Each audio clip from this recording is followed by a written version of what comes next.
ഇവിടെ മുതൽ കണ്ടോ, ഇതാ ഹൈലൈറ്റ്. കൊടുക്കുന്നതാണ് തിരിച്ചു കിട്ടും എന്ന് പ്രതീക്ഷിക്കുന്ന ഒരാളാണ്. എനിക്ക് അതൊക്കെ നാട്ടുകാർക്ക് അറിയാവുന്ന കാര്യമല്ല അല്ലേ? വേണമെങ്കിൽ ഇപ്പം സോഷ്യൽ മീഡിയയിൽ വൈറലാകാൻ വേണ്ടിയിട്ട് ഞാൻ പ്രഗ്നന്റ് ആണ്, എനിക്കിപ്പം അങ്ങനെയുണ്ട്, അല്ലെങ്കിൽ ഇതുണ്ട് എന്നൊക്കെ വേണമെങ്കിൽ പറയാം. അത് ശരിയാ, അത് ശരിയാ.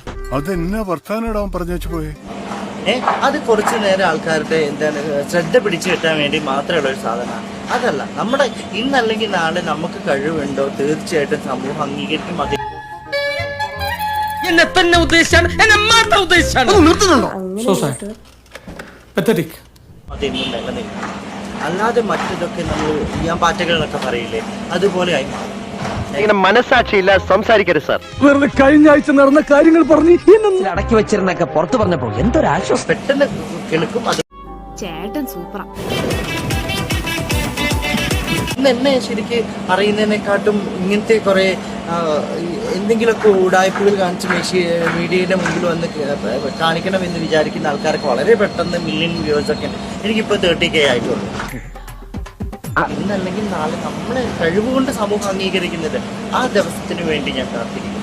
അല്ലാതെ കാട്ടിക്കൂട്ടലുകൾക്ക് ഒട്ടും താല്പര്യം. നിങ്ങളെ പറ്റി വളരെ മോശം അഭിപ്രായമാണ്. ഇനി ഇവിടെ നിന്ന് ഇതിലും വലുത് കേൾക്കേണ്ടി വരുമ്പോ ശരി, ആയിക്കോട്ടെ. Okay, best of luck.